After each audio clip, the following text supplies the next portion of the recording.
எனக்கு என்ன சொல்லப்பட்டது, நான் என்ன செய்து கொண்டிருக்கிறேன், நான் என்ன செய்தேன் என்பதை ஒரு நாள்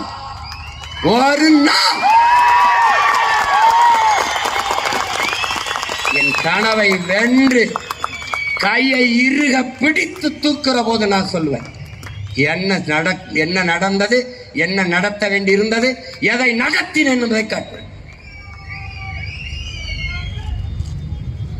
அவரே போய்த்திருக்கிறார். பொறுமை என்கிற மரத்தின் வேர் எப்போதும் கசப்பாக இருக்கும், ஆனால் அதன் கனிகள் மிகவும் தித்திப்பாக இருக்கும்.